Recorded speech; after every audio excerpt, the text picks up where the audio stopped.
Hello, everybody, and I am Adam Mufich with the High Performance HVAC podcast, one of the hosts, and I am joined today with Casey and Mark from National Comfort Institute. They are some of our best or I should say, the best combustion and carbon monoxide safety instructors that we have.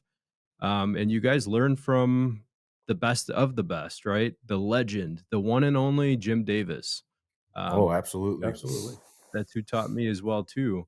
So I think today the thought process is talking a little bit about carbon monoxide safety and what technicians should be do on a day-to-day basis to keep themselves safe.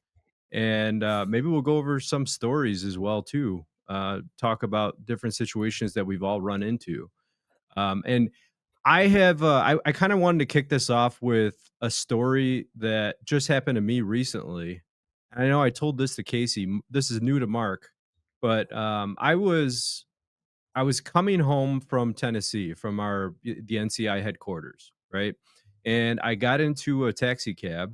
And if you guys are familiar, I'm in the Chicagoland area, so I landed in the O'Hare Airport. And when you pick up a taxi cab, it's like underground, right? You're basically in a tunnel type area. So I got Mhm. in the cab and I'm sitting there. The guy's putting the luggage in the trunk, and all of a sudden I hear this loud beeping. And I'm looking around, I'm like, "What the heck does this guy got in his car that's going off like crazy?" And, he got in, we started driving, he's like, "What's beeping?" I'm like, "Oh, I thought that was you." So I started looking around, and it was my personal carbon monoxide monitor. And I told him, I'm like, "Hey, you know what? I think it's because we're in this tunnel. As soon as we get out of here, it should go off." So we start driving, we get out of the tunnel, and it starts going up. The faster he moves, the faster the car moves, the level of carbon monoxide starts going up. And I told, after we got to a certain point, I rolled my window down. He's like, "It's hot outside. I don't want the window down." And I'm like, I have a feeling you have an exhaust leak or something's going on with your car. And he's like, "No, no, no, no, no." And I told him, I'm like, "This is a carbon monoxide monitor." I rolled the window down, it stops going off. And he's like, "It's too hot." So he's trying to roll it back up. And I'm like, "Listen, you have an issue." And he's arguing with me. He's like, "Maybe I do, maybe I don't." I'm like, "No, I'm pretty sure you do." Wow. So that was the first time that anything like that has ever happened to me. And I told the guy, once we got back to my house and I was getting out of the car, I'm like, "You need to get this checked," because it got to the point with when he had the window almost all the way up. I mean, we were at like 60 parts per million. And if that guy is driving around all day, every day, living through that, I mean, there's some pretty bad health issues that could, go along with long-term exposure like that. Oh, So yeah. Oh, yeah. It don't take much. I mean, you got that No. car situation to where when we all got together in Morristown, all the trainers, I rode with Al and a couple of the other guys, and he's driving an SUV, and we open up the back, which is almost kind of acts like a canopy. He pre-started the car. We threw our bags in there, and we had 5 different monitors going off at 50, 60 parts per million. Yeah.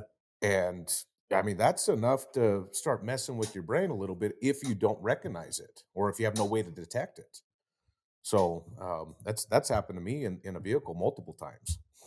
Yeah. Acute poisoning, that's the one that gets all the headlines. When somebody goes to the hospital or somebody goes to the morgue, that's people pay attention to that. But the chronic poisoning, the repeated exposure to low levels, the health effects uh, of that are devastating. If you look in our course manual, there's a whole list of things that have been linked to chronic CO poisoning. That guy driving around that taxi at 60 parts per million every day, he's probably going to have a heart attack at some point because that's one of the biggest. People Yeah. are getting heart attacks and they're trying to chalk it up to some other stuff. I'm not saying there aren't other causes, but carbon monoxide would be. They'd never look for that. Um, we hear about people surviving carbon monoxide poisoning, and we're all very thankful that they live.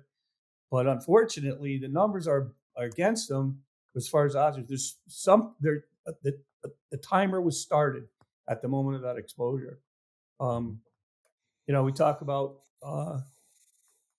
the low levels where, today the UL 2034 standard for carbon monoxide alarms, they can't make a sound at anything below 70 parts per million, and they're allowed to wait up to 4 hours for that. Well, I told you guys, I shared the story about when Dominic and I went to Kansas City last year for a Carbon Monoxide Awareness Association has a summit, so to speak. While we were flying home, I had my SensorCon low-level monitor and personal monitor, and Dominic had his. And I'm sitting at the gate area. I look down, and my CO monitor is telling me I got 58 parts per million. So I take a picture and I text it to Dominic, who then grabs his and takes a picture and texts it back. He had 63 parts per million.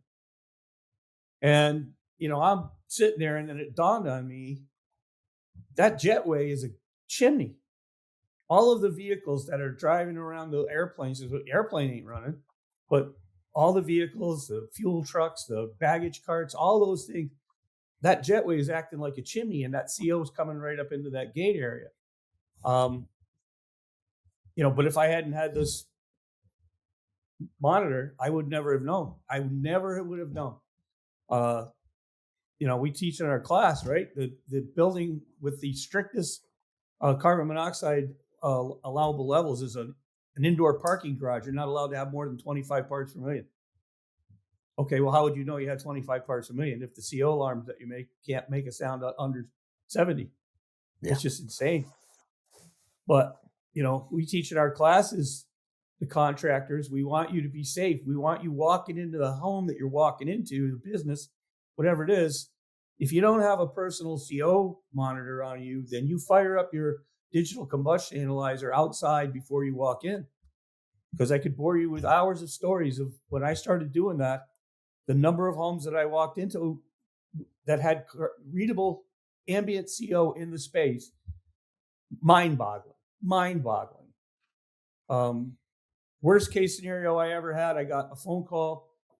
I was in business for myself at the time. The guy called, he wanted to know how much to come clean his boiler. And I told him how much. And he was like, yeah, you're way too much money. He hung up on me. A couple hours goes by, phone rings. And it's the same guy. I recognize his voice. He goes, when can you do it? I said, I can do it right now. He says, well, everybody else I called can't come for a couple of weeks. I need to have it clean.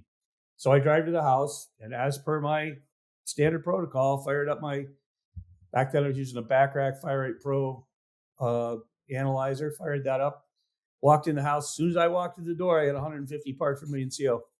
Wow. And climbing. And so now I'm screaming everybody out.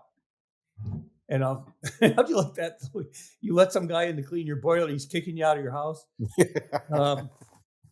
Now, what I should have done was I should have followed them out and went around that side of the house and turned the gas on. But I didn't. I held my breath. And I started going, I went down the basement stairs. And as I'm going down the basement stairs, the CO's going up 300, 400, 500. So I get to the bottom of the stairs and I look and I see this boiler in the basement, and the flames are literally rolling out from under it, coming up the sides of the boiler. I ran over, shut the gas off, went outside, took a big deep breath. But I've walked in on homes where 15 parts per million, and you're like, did you just cook breakfast? Do you smoke? There are other things that can cause it. Mm-hmm. And in one instance, the guy said, yeah, I just got done cooking breakfast and I smoked. So I'm like, all right, well, 15 parts per million isn't cause to get everybody out of the house. But I'm not going to just take his word that that's where it came from. Well, I walked down in the basement and I found where it was coming from. And the flue pipe on his furnace was rotted right out. And it was a gas-fired warm air furnace. I shut the furnace down. I went outside. It was an exterior chimney. I opened up the clean out door on the bottom, and the clay tile that was in that chimney had collapsed. It was completely collapsed. So whoever put that furnace in, it didn't collapse the night before I got there. That's been like that for a long time. And I go into the house and I'm talking to the homeowner, and I told him what was going on. I said, I just happened to get here. It was a relatively mild day. The furnace hadn't been really running that much. Now I get the rest of the story, as Paul Harvey used to say, if you're old enough to know who he was. Um, and the guy the night before we got there to do this energy audit had to take his wife to the hospital because she didn't feel good, nausea, dizziness, headache. Right? Wow. Well, what did they tell you at the hospital? They said, "Oh, she probably has the flu." I said, "Well, they were only off by one letter. It wasn't the FLU; it was the FLUE, right? That was collapse that was causing the furnace to be." But people just don't think about it, right? So yeah, I want the contractors. When you walk into a home, you have no idea. You have no idea what you're walking into, right? There was a survey that OSHA did. I found this out at that conference I was at last year with Dominic, and in my classes I put the link. There's uh, a QR code that you can scan to get to uh, the full report of the survey results from OSHA.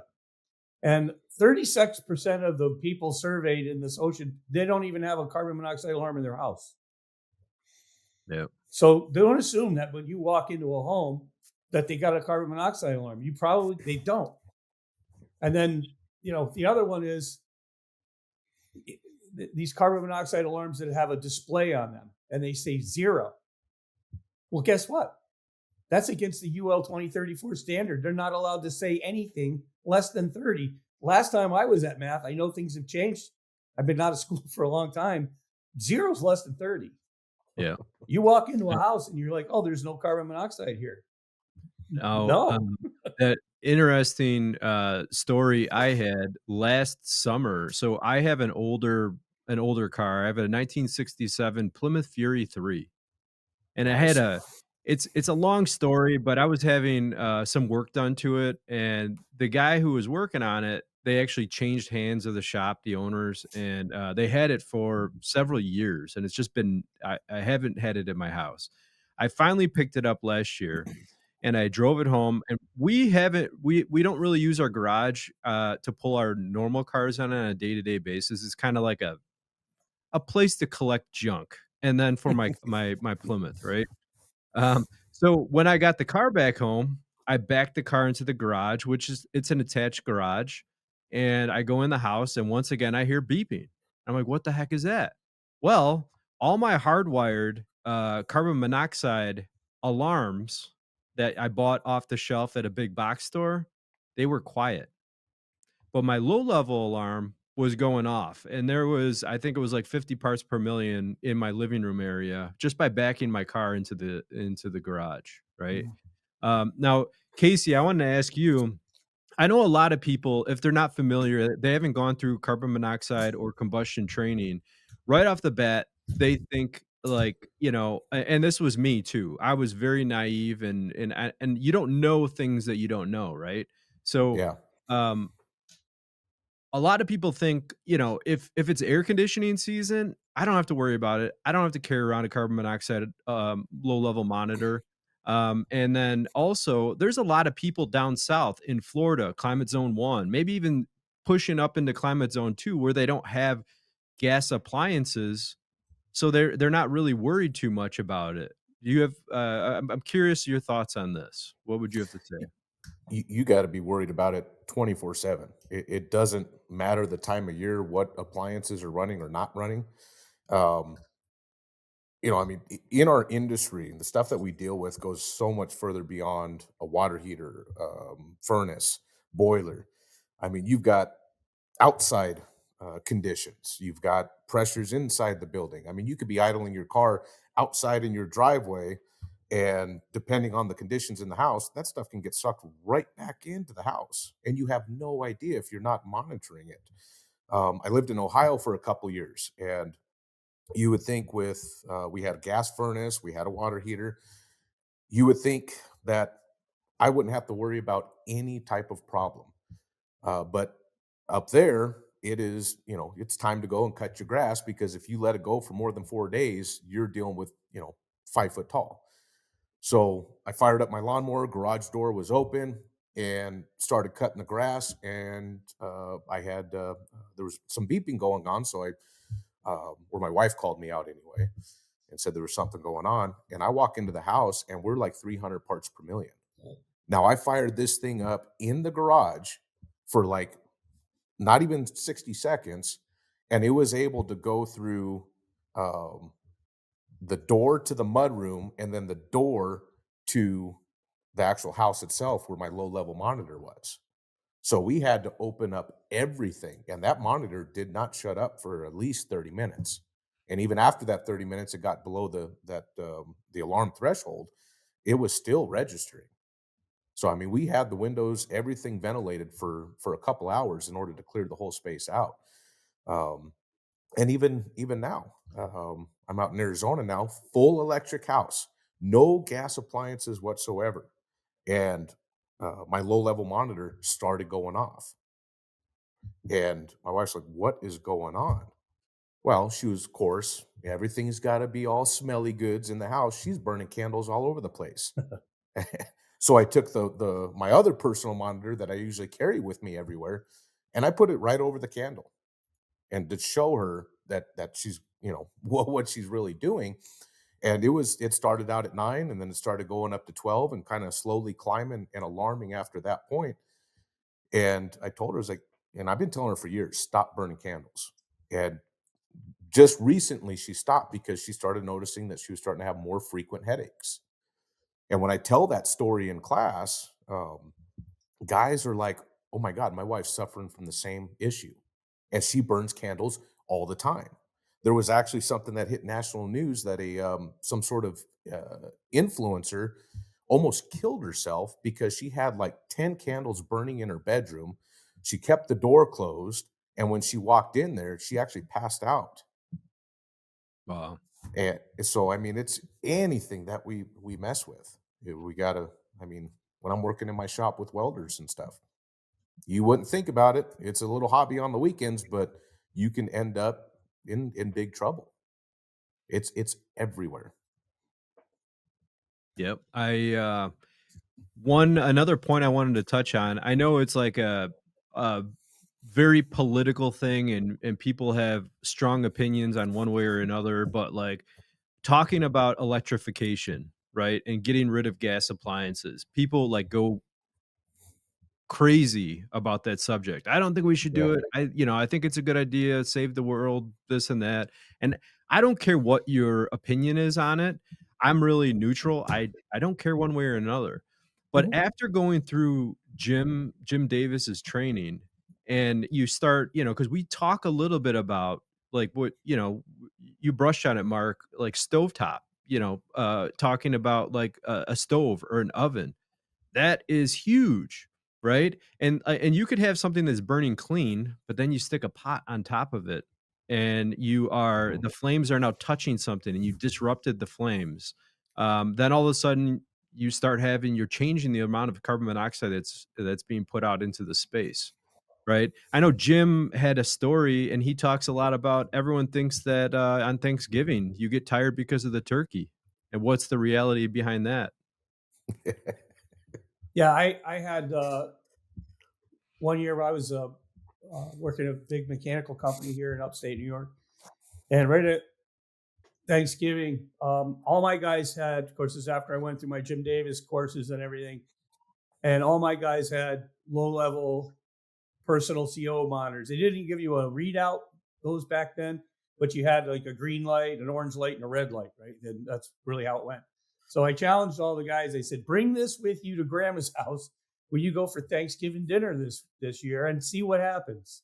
And the guys came back. 3 of the guys actually did it, and all 3 of them, the they went into the orange. None of them went into the red level. I don't even remember what those monitored, but they all were reading elevated levels of carbon monoxide in the house. So over the river and through the woods to grandma's house, we go for some good old fashioned carbon monoxide poisoning. I was doing a class last year down in Tennessee at the headquarters there. And like, Casey's saying, when you get below a certain point, and Adam, you mentioned it too, that everything becomes electric. Not everything, but a good chunk of the heating equipment's electric. When you get below, say, the Mason Dixon line, it starts changing. And so, as I'm going around the class in the beginning, and everyone's doing um, their introductions, and I asked this one guy. He was like the head lead tech at the company, There was like 3 or 4 people from that company there, and I asked them, "Do you have a low-level carbon monoxide alarm in the house or monitor? I'm sorry, or alarm?" "No, we don't need it." "Why?" "My house is completely electric." And I just sat there and started shaking my head. I'm like, "Oh." I go, "You have an attached garage?"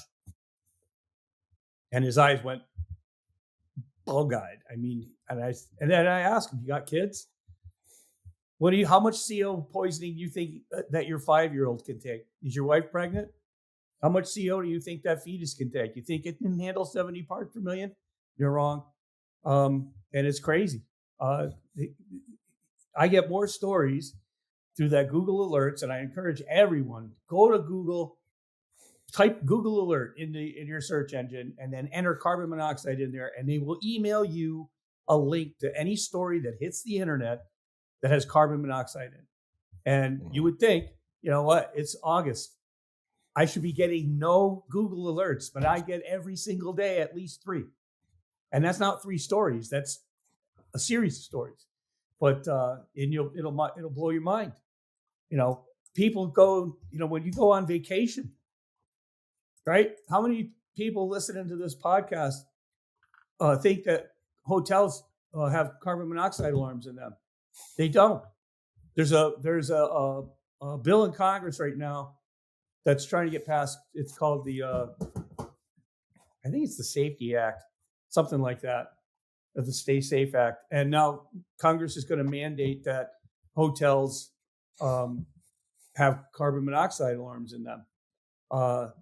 This is my low-level NSI 6000, and I'm sure Adam and Casey, this goes in my suitcase when I travel. It's sitting on the dresser in the hotel room. To date, I've never had it go off, but I'm, thankfully I've never been poisoned in the hotel. When I leave the house, this goes with me. If I'm going to the doctor's office, this goes with me. If I'm going grocery shopping, this goes with me. I mean, you listen to Adam sitting in a cab getting poisoned. I'd love to. As you mentioned O'Hare Airport. I was in and out of O'Hare Airport every week when I worked at that pump company, and I would go from concourse C to B to the Tunnel of Love underneath there. That's what I called it. I'd love to see what's going on in there. Yeah. But it's so important that if you go anywhere with your family, you have one of these on it. These things are cheap now. They're not. It's not like way back when, $300-400, $100, and this low level monitor. If you don't have one of these in your house, that goes in your suitcase when you travel. You have no idea what you're getting into. I have more stories. People dying at hotels, at bed and breakfast, getting poisoned by carbon monoxide and dying. There was 2 gentlemen at that conference I was at last year with Dominic. Both had lost adult children to carbon monoxide poisoning. One of them, the guy's daughter, the source of the carbon monoxide was being emitted from a pool heater that was in the room next to hers. Okay, no door, no duct, no nothing. The carbon monoxide can pass through the wall, and that's how it got into her room and killed her. Yeah. Right? Casey's talking about 300 parts per million in his house with his lawnmower running, and it didn't all just seep in around the door. That was moving through the walls. It have to. There was another gentleman whose son and his girlfriend went down to Mexico on vacation. And when they got down there, got into their hotel room, within a couple of days, they were feeling sick. And it just kept getting worse and worse and worse. They just thought they ate something bad down there, some water, whatever. End up, and the guy's texting with his father back there, very, very close, texting with his father the whole time he's down there. And finally, he and his girlfriend go to the hospital. And while they're at the hospital, whatever, hydrating them with intravenous, whatnot. And they started feeling a lot better while they're at the hospital. And they said, "Oh, good, that was all we needed." So back to the hotel they went. They complained to the management, "Listen, something happened. We ate some bad food here, it made us sick. It's kind of ruining our vacation. We got to do some kind of compensation." So the hotel said, "We'll let you stay an extra day for free." Okay. So they go back to the hotel room, and Didn't take long. They were sick again. Guy's texting his father. The next morning, the maids, the housekeeping came in, and they found the girl dead in the bed, and the son was in the shower. Mm. Wow. And the government, the local police down there did an investigation. The gentleman hired a lawyer, uh, and the lawyer was acting as the liaison between the hotel, the police, and whatnot, and the dad. And they issued a 900-page report when it was all done. And the lawyer told the father, do not read this report, because they were determined that a large number of people, that particular room, the hotel knew there was a problem, and they didn't stop anybody from staying there. Oh man. Wow. So, I mean, it's heartbreaking. I mean, to listen to that story and that guy's still choking up, here it is 10 years later. Nobody should bury their kid, right? But it's insane. I mean, and then all you needed, you wouldn't even need this if they had this. Mhm. Yeah. You know, I wanted to it's bring up crazy. another story that when I first started, actually, I was training with Casey at National Comfort Institute, and I didn't know Casey, and I remember we were staying in the same hotel, and after we both checked in, we started, walking to our rooms, and Casey's like, "What floor are you on?" And I said, "The first floor," and he's like, "Oh, you can't stay on the first floor." You want to talk a little bit about that, Casey, and Yeah. Oh yeah. why that is? Well, usually the first floor is the most dangerous spot because that's where a lot of the utility equipment is, or the pool equipment, or at least down in the basement. You're the closest floor to the basement. And I mean, you see every year multiple cases of hotels getting cleared out because of a spa heater or a pool heater or some of the larger equipment down wherever the mechanical room is. I remember one of the first CO classes that I taught in California. We, I mean, I bring that up every time, and I can't stress it enough that we have to carry those low level monitors. After one of the first classes, CO classes I did in California, I went out with a contractor, and I can't say the hotel or anything like that. It doesn't matter who it is. Um, he calls me up. He's like, "I need help. There's some funky stuff going on, and I don't have all the equipment that I need." Well, it turns out he didn't have any equipment that he needed yet, so he's just using a little bit of the book in his eyes. I come down. I probably meet him about an hour and a half after he called me, and I walk in the room, the mechanical room, and my low level monitor's going off at like a buck 25. Wow. And I'm like, "What? How long have you been here?" He's all, "Well, since I got off the phone." Get out now. He had no idea what he was putting himself into. Um, and of course, it was just bad install. Used to have condensing water heaters in there, and they put in 80% natural draft. You would think at that type of level of hotel that things would be done correctly and right. And I mean, this was just far from it. It didn't even meet code. And they had four large natural draft water heaters hooked up to PVC, Wow. So I mean, it's just, you never know. It, I didn't realize how bad things were until I started working for NCI. I thought everyone just jumped on board and started doing what we teach, and that, I mean, I was blind before coming to some of these classes, and I thought doing what I was doing was correct. Then I see, with social media blowing up and having these phone calls and guys, FaceTiming me and stuff. I'm like, I can't believe I wouldn't even done that in my first year in this industry. And these guys are been doing it for a long time. You never know what you're going to run into. And with Mark talking about the low level alarms, uh, even if hotels or commercial jobs implement um, uh, CO alarms, some of the store bought stuff, even if it's maybe communicating with some sort of system, they are not going to detect anything under 70 parts per million. I mean, they will after a long period of exposure, but if you're hovering at 5, 10, 15, 35, those can be harmful to any type of age groups. It just depends on who you are.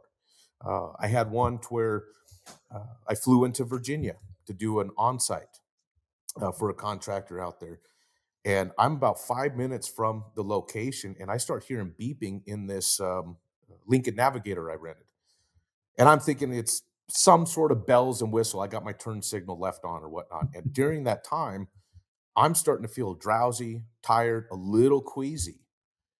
Well, I didn't realize till the next day when because my NCI or NSI 6000 was going off that it reached 75 parts per million in that SUV. And I was already feeling the effects. If it got higher or I was in that vehicle longer, I could have ended up off the side of the road crashed. So everyone is different as far as what levels are actually going to harm you and start feeling different symptoms, for immediate anyway. So you got to be careful with it no matter where you're at, what you're doing. Yeah, and what do you say, Mark? What is the standard again? It's UL 2430. Is that right? 2034. 2034. You said if you think about it, you can kind of correlate those numbers to who it protects, Yeah, correct? Jim Davis was coined that. He says it's the 2034 because that's the age group that standard actually will offer some protection. So if you're between 20 and 34 years of age, and the thing is that number 70 goes all the. I learned this from this toxicologist Albert Dunne. Goes back to World War II. It was a study that was done by the United States Army in World War II to figure out at what level was carbon monoxide become dangerous for the infantry. And that's where it is. No one's ever, well, I shouldn't say no one's ever. The new studies that have been going on more recently, all these numbers that we've been teaching at NCI that are the OSHA numbers and the EPA, all of those numbers are being revised downward and by not just a few points, but by quite a lot. So now there's also the carbon monoxide alarm manufacturers are being, I don't want to say pressured, but people are pushing for them to lower the levels again to get to change the UL or abandon UL 2034 and put a new standard where the alarms will now alarm at a lower level. Now that's fine. The problem then becomes though, what happens after that alarm goes off? Right? In the Chicago story, back in the 80s when the city of Chicago mandated carbon monoxide alarms, all the multifamily buildings around, people were calling every day. They were calling. There was one fire department, was like 3,000 calls in 1 month, a carbon monoxide call. And because the alarms were going off, and this was before electrochemical sensors, then, yeah, there were some things that could trick those CO alarms into going off, but they weren't all false alarms. Right? Law of averages dictates some of those that was carbon monoxide that set the alarm off. But what happens after it goes off? Who do you call? You're going to call the fire department? God bless them. God bless them. Like I said, I would never denigrate anybody that's running into a building I'm running out of. Yeah. But they don't know how to work on this equipment. They don't know. I had a contractor in Michigan a couple of years ago doing a class. He was there for a recert. And his company fully on board with the NCI, everything, the whole air balance, all of it. And they offer their customers low-level carbon monoxide monitors. Well, he gets a phone call one day from one of the customers said her carbon monoxide monitor went off. So he goes on his way to the house. Of course, the fire department beat him there because they won't let us have lights and sirens on our vehicles. But the fire department was like, yeah, it's the furnace. Definitely the furnace. Furnace is where the carbon monoxide is coming from. Well, it was August and it was 95 degrees outside. The furnace wasn't running. The air conditioner was running. Ooh. But what was the source? Adam, you mentioned it earlier. That lady was canning vegetables and she'd been boiling water to sterilize all the masonry jars before she was putting a big pot of water on top of the stove. Right? So the flames impinging on there, and it was enough to set her low-level monitor up. But the fire department guys, they're not trained in any of this. Mhm. I get more stories. And just recently, the last few months, there was a CO event. First responders were called. They rush to this place. They're trying to perform CPR on the person who collapsed. 9 people get sent to the hospital. 8 of them were the first responders. Wow. They're walking into these places. They're not even walking in with this. Yeah. It's crazy. Uh, the level of just I don't. It's got to be ignorance. We're not thinking about it. And like I said, it doesn't make news unless somebody's dead or a whole bunch of people got to go to the hospital. Yeah. And then it doesn't make national news unless you're a celebrity. If you're a celebrity and you die from carbon monoxide poisoning, then they'll talk about it.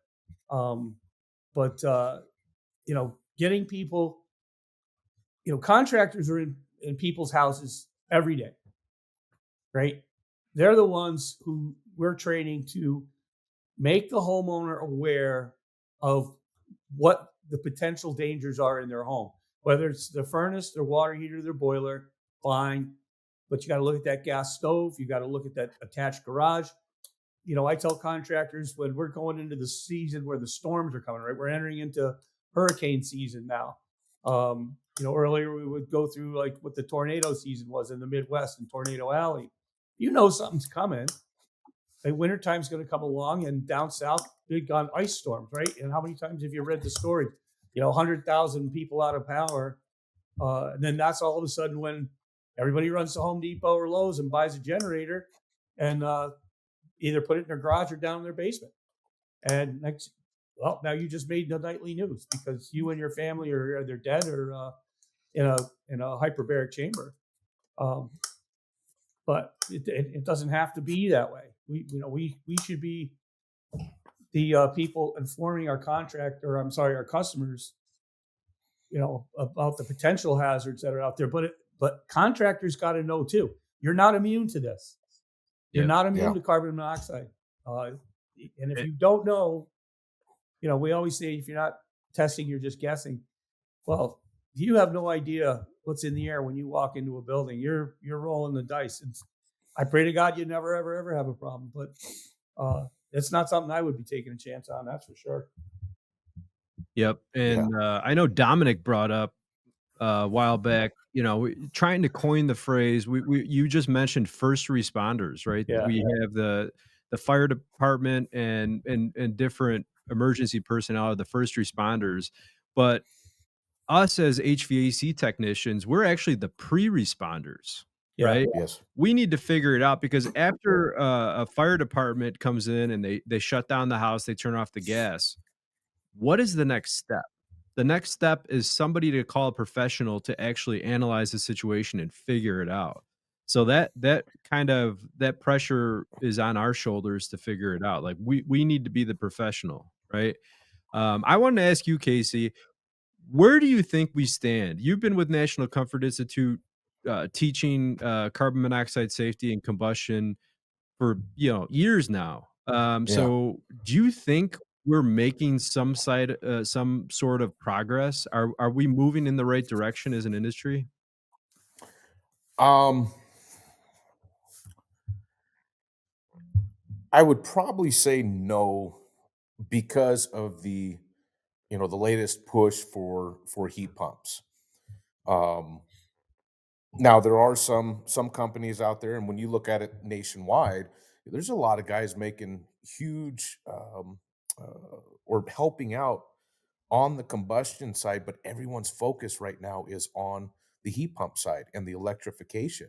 And if you're focused solely on that, you're really not going to be paying attention to any type of gas furnace. Now, if they replace it with, their heat pump or some sort of electric unit, great, but we still have to know enough to set the house up because, things on the exterior can cause CO in the house just based on pressure and the different conditions.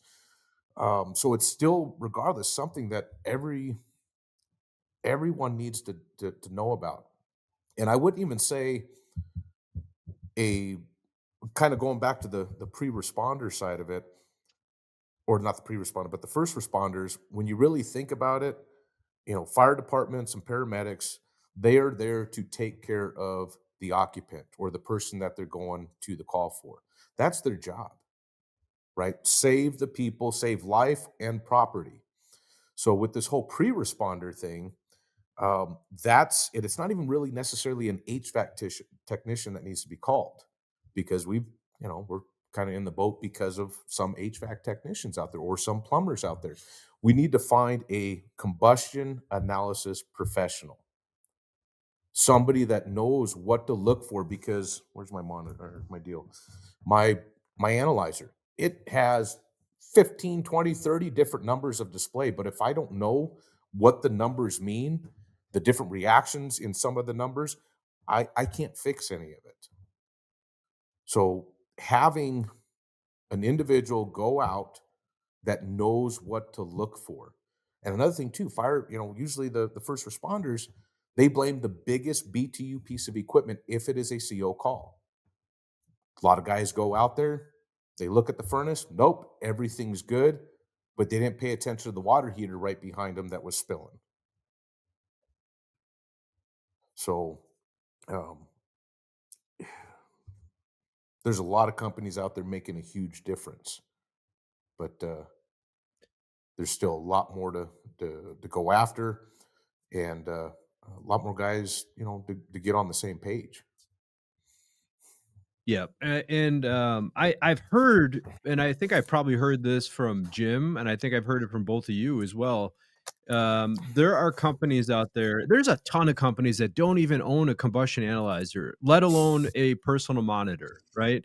Yeah. I really Mhm. don't think there's an excuse. If you're working on a gas-fired anything, boiler, furnace, whatever, you should own a combustion analyzer. Yes. But every HVAC technician should have a personal monitor. There are people out there that are in the mindset that if I don't own a combustion analyzer, I am not gonna be liable for something that happens because I'm not testing it, right? What are Mhm. your thoughts on that, Mark? Well, we talk about the Wanton Act in our class. Um, Ignorance is no excuse. Uh, and let me just say this: the trend that I'm seeing now with regard to litigation, uh, there are a couple of guys in the state of Washington right now, a father and a son who work for a very large commercial sheet metal company up there that have both been charged with second degree manslaughter because they installed a tankless water heater and they didn't glue any of the fittings for the exhaust and it came apart. And a young man, 20 years old, was killed. Two young ladies ended up going to the hospital from the resulting carbon monoxide poisoning. But here's the kick. Here's the kick. The college settled with the parents. It's Evergreen College. You can look this up. Mhm. The college settled with the parents for $25 million. Why do you think that was? That sounds like a lot of money, doesn't it? Because the college maintenance people disabled the carbon monoxide alarm that was going off Oh, because of the yep. faulty installation. Why aren't those guys under arrest? Point being is if you better make sure what you're doing is correct because and I got countless stories I bring up now in my class when I'm talking about litigation, people being held liable. Um, there was a lawyer that was at that carbon monoxide conference in Kansas City last year. He's handed out a book for free, and this guy's law firm, all they do are represent people who have survived carbon monoxide poisoning. They're not looking for the people who representing families of people who are unfortunately succumbed to carbon monoxide, but people who survived it. It's all about brain injuries. And the book that he wrote, I got a copy of it, and I'm telling you, if you don't know what you're doing, if you think that you better not mess it up, because the contractors, we understand when we go into somebody's house, they're letting us play with fire in their house. That's what they're letting us do. And you better do your job correctly because you could kill everybody in that building, right? Mhm. I always tell them what you do is very important. Every screw that you turn, every wrench that you turn directly affects the quality of life for everyone that will enter that building. And you need to believe that. You've got a very important job. You're protecting the health of the nation. That was a plumber's motto many years ago. Unfortunately, we've forgotten it. But no, ignorance isn't going to get you out, right? I'm sure that those two guys that put that tankless water heater in up at the college, they didn't know anything about carbon monoxide. They didn't have any combustion analyzers, and now they're on the hook for second-degree manslaughter. They're Yep. going to go to jail, You right? They're not going to walk away from this. you mentioned the what is it called? The Wanton. Say it again. Yeah, the Wanton Act. Not wonton, like Not wonton. wonton. No, it's not. Yeah. All right. So what is that? What can you The speak a little Wanton bit? Act. The Wanton Act it's legislation that was passed that basically says if you knowingly leave a situation unsafe, it's wrong, and you walk away from, you'll be held liable.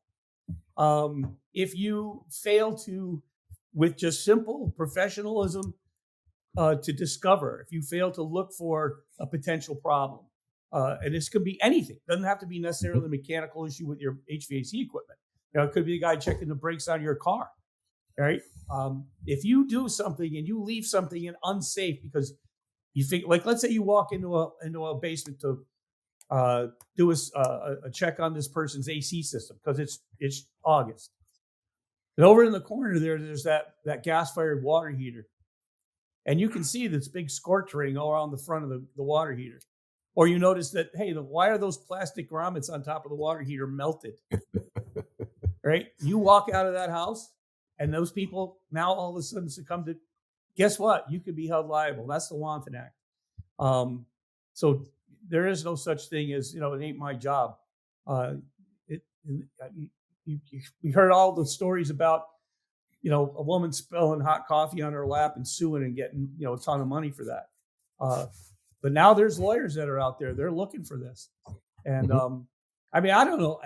How in the world would you be able to even look at yourself in the mirror ever again if you walk, you left something unsafe in a house and somebody dies, or somebody's kid gets, taken by carbon monoxide poisoning.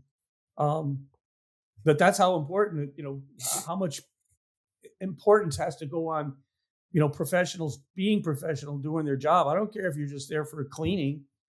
I'm just there. I'm going to, replace the air filter and dust the top of the cabinet or the furnace off. The homeowner, as soon as you put that shirt on that's got your name and the name of the company on it, that homeowner automatically imparts expert level knowledge into you. And you are expected, the homeowner thinks that you know everything there is to know about how that system operates. Now, you could have only been there a week at the company. Doesn't matter. The homeowner automatically puts that level of expertise on you, and they expect and they trust you. They believe that when you leave, you left their house and their furnace, their whatever equipment in safe operating condition. And, unfortunately, there's a lot of people out there who do, Casey and I, and we see him at our classes. The guy who sits with his arms folded in the back of the class, or all he does, I had a guy last year in Massachusetts, and this young kid, and all he did was his nose never came up out of his phone. And he sat next to another guy in the class, and the guy later on told me all he did the 3 days was play video games on his phone. Wow. And when I collected the tests, and I have a habit now, what I do when the guys hand their tests in, I take a picture of it on my own phone. So that way, when I get back to the hotel or I get back home, I correct the test. Now, I don't tell anybody what the score is. That's up to the NCI to do it. But I want to know what my students are doing. Well, that young fella, the law of averages dictates that out of 60 questions, you should have got 30, right? Nope. He got 40 wrong. Mm-hmm. And of course, he's not going to get the certification. He didn't care about that to begin with, right? That guy's not doing the work he's doing because he enjoys it. He's doing it because he's got nothing else to do. And think about all the liability he's got on himself now. He starts walking into houses doing what he's doing, or what he's used to doing, Oh man, if something goes wrong, God forbid, but it just happens. Yeah, Yeah, that could be a big problem for him later on. And this stuff yeah, isn't Yeah. yeah. hard to fix and solve. When I first took my first CO class, man, I'm like, I have no idea what this crazy little guy with this crazy hairdo is talking about, right? And he's throwing books and analyzers all at everybody and on the ground, chucking stuff across the room. And of course, I was the last one taking the test, trying to how does all this stuff go together? But when you start at least testing and implementing and trying to understand and rely on some of these guys for questions, it starts clicking. And finally, one day, it everything set in, it clicked, and I never looked back with it because I knew I'm like, one thing I always tell my guys is, how many of you got in the HVAC industry to potentially go to prison? We're like, well, no, right? Who would join an industry where you can go to prison? Well, that's what we're facing every day. Mm, If we're working on gas equipment, working in houses, that is the potential. Now, I've ran into, more safe conditions most of the time compared to dangerous situations, but it only takes that one time. That one time that you don't care to check, that one time, I'll do it later, I'll do it another time where it's, 80 degrees outside, so I don't need to worry about it. All it takes is one time to put that type of liability on you. So when I realized that, it was everything. I'm paying attention to my surroundings, paying attention for some of the signs of spillage, and testing every piece of equipment I could because I was not going to go go So to jail for that. absolutely. I know we're coming up to the end of our time here, and I wanted to ask you, Mark, we've talked a lot. There's we're not trying to scare people, but we are trying to scare people. But I guess my question is for somebody that hasn't gone through combustion or carbon monoxide training, and an HVAC technician is listening to this right now. What kind of advice would you give to them? What would be the first steps that they should take in, trying to better prepare for themselves? Um, get to one of our classes. I can't stress that enough. On day one in our class, I call that the apple cart day. That's the day all of your preconceived notions and these industry myths or industry truths are going to come crashing down. I've had guys on that first day. We asked 10 questions at the beginning of the class before we go into anything. 10 questions, and I promise you, I don't care how long you've been doing this, you will not get all those 10 questions. I've never had anybody get a 100 on that. Yep. We Mhm. did once in Chicago, a Did you? class. No, the one class that you were teaching, I was with you. Vince, I'm trying Oh, to remember his last yeah, name. yeah. But he'd been through the He took class. oh, yeah, Yeah, he took the class yeah. previously. Yeah. But I mean, I'm talking to somebody who's never been through the training. You're not going to get it right. And then some of the answers when you see them, and anybody that's done this course will testify to this, right? How many times, Case, you hear somebody when you tell them what the actual functionality of a draft hood is, and you hear, "No way!" Right? You got to be Yeah, kidding me! And I mean, I had a guy at the end of that first day says, he was just fit to be tied. He goes, "There's got to be a law about this," and so you got to get trained. There's a difference, and this is something that I've held dear to my heart forever. There's a difference between being taught to do something and told to do something. hmm And I was blessed from the time I got out of high school until to this very day. I'm blessed every day. But when I was first coming up in the industry, I always got stuck with the quote unquote the jerk, the guy who read the instructions, the guy who knew the code, and where everybody else hated to work with those guys. That's who I got. But I was taught to do stuff. And you get to one of our classes, start asking questions. If you're somebody that has been to one of the classes already, but it's been a while, maybe you let your certification lapse, you still have contact information. I know Casey gives out cards. I give out cards. Jim's Hmm. giving out cards. You got NCI's phone number. You can always reach out to us if you're ever on a job and you run into a situation. Take advantage. Give us a call. I know darn right well anybody at NCI will help you if you have a question about something. But the first best thing that you can do is to get yourself trained so that you know how the combustion process works. And by like Casey just said, you got this digital combustion analyzer with all these numbers on there. Most of the numbers that are on there are just there for filler. They're not there for anything. They don't mean anything. Yep. But if they're going to charge you over $1,000 for a digital combustion analyzer, it's got to have other numbers on it. So you need to be taught what numbers are the ones that you have to pay attention to, and the other ones that you don't have to worry about them. We explain what the numbers mean.